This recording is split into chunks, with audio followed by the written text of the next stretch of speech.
Hey everybody, we are here on the island of Urapiv, which is one of the 83 islands that makes up the South Pacific nation of Vanuatu. It's a very teeny little island. Yes, you can walk around it in about, what, hour 15, hour and a half. No electricity. 700 people live on the island. Yep, so lots of time to reflect. So we figured this would be a great time for us to do our Life Reset video number 2.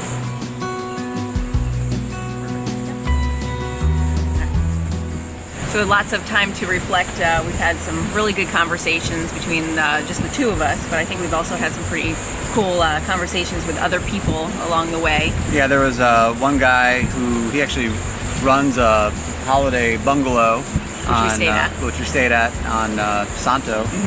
And he was actually a former genetic engineer, a genetic researcher. Yeah, killing fruit flies for a living. That's what he said. Yeah. He's like, I basically kill fruit flies for a living. Yeah. And he was working in an office, or a lab, basically a laboratory, and he said there was just a small little window up top, and that was like the sliver of daylight. Wanting to be outside. And so I think it finally got to him, and he was like, I can't do this anymore. So he completely switched up, and he's done lots of different things. Yeah, and currently he owns and runs the bungalow, and then a kayak touring tour business, which was pretty interesting. Yeah. I think he had some good advice for us. Yeah, he did. He basically was like, it's good to have a goal in mind. Set goals, but just know that you might meander your way to that goal, but it might not be the last goal.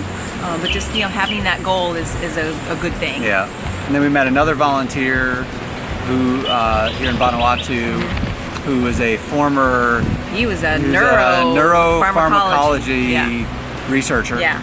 And he's in his mid-40s and basically hit the Life Reset button by volunteering in Vanuatu. Yeah, he's been here almost 2 years, or year and a half. Yeah. And so it's just been interesting talking to different people with their different perspectives on Life Reset and life, and even what worked for them and what hasn't worked for them, and what their expectations were. So I guess we go into some things that we've been kind of talking about. Yeah, we've had a lot of time to talk.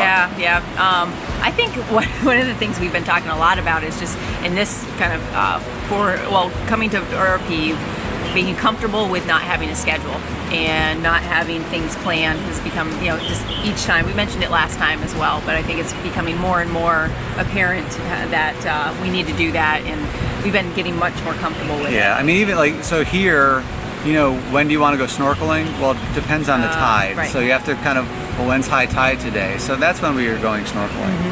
Or when can you walk around the island? Well, you gotta wait for low tide, because that's the only time you can get around it. And then once the sun goes down at like 6:30, there's like little LED lights from solar, but those are pretty dim. So we go to bed at 7 or 8 o'clock at night. And then, we've been getting like 10 hours of sleep. Yeah, so it just kind of changes things, and even because everything's a bit slower. And it actually allowed us not having anything planned. A great example of that again was when we came to Urapiv.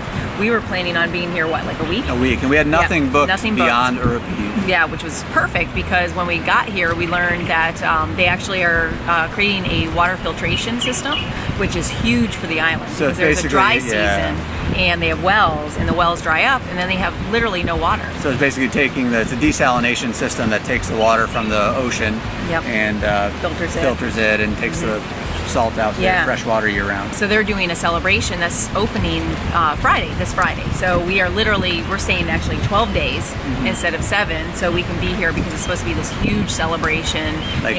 Tons of people are coming from the other islands, and there might be some dancing, and a lot of cool stuff. So that was just a great example for us to be like, that's why you don't overplan. And be more flexible with things. Because our natural tendency is go, and we're always feel like we need to do things. Yeah, there were a couple days here where each day one of us might be a little antsy because we're like, there is nothing to do. Like, I need to do something. And as we've talked about it and stuff, I realize I always feel the need to be productive, and sometimes you just need to just be and to sit and look at the water for an hour.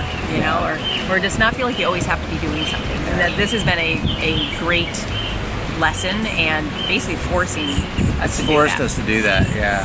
But it is funny that there's a lot of similarities, though, in talking to, because we've been here so long, a lot of people only stay here for 2 days, 3 days.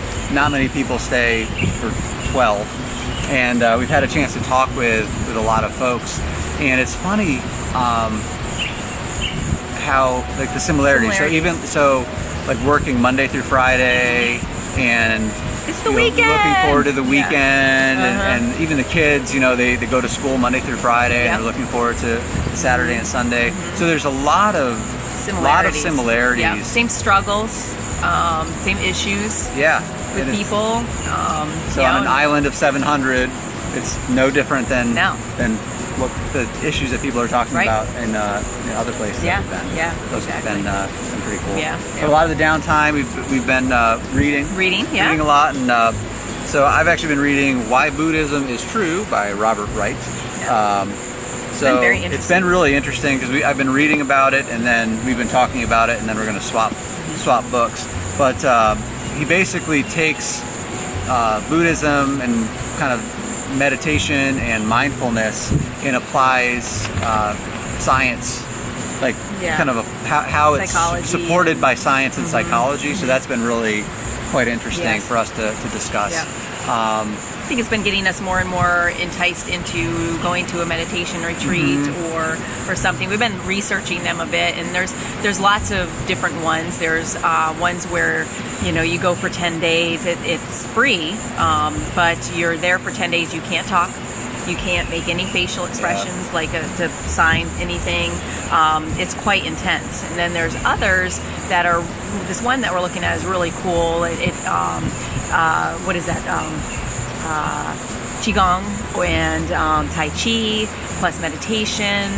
Sounds really cool. It's a bit expensive, so we have to kind of determine whether it's worth it or not. So we're researching that. See if there's maybe some other avenues of maybe some one-on-one or something. Our battery light is flashing. So if the battery dies, we may need to switch it, and so there might be like a weird, all of a sudden we might shift or something, so just heads up.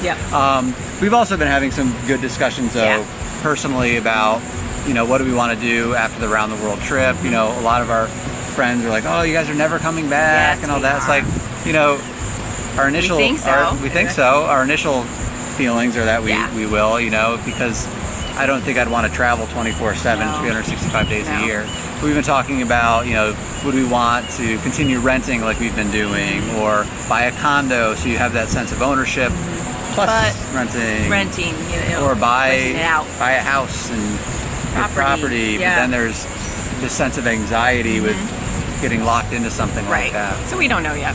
We're also kind of talking about small businesses. Would we want to do some sort of a small business so we could work together? And because we going back to what that gentleman said, Alex, that owns the bungalow, you know, as far as having goals in mind, you know, we've realized that we like having goals. We like, you know, it's probably the whole feeling productive thing, but you know, when we have a goal, it just separates, I don't know, it just gives us something to do that's productive, and just, I don't know. So having a side business might be a nice goal to have. I think we need to, so that's where we're working on, is being able to do that and kind of balance living in the moment and just being in the now. Which is still got a ways to go. All right, we're really going to lose battery, so let's wrap it up really quick. After we leave Vanuatu, we're leaving Urapiv, we're going to another island for like 4 or 5 days, Port Vila on Efate.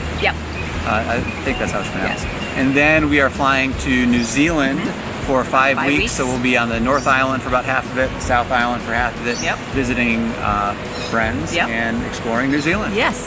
So we'll see you later. Bye.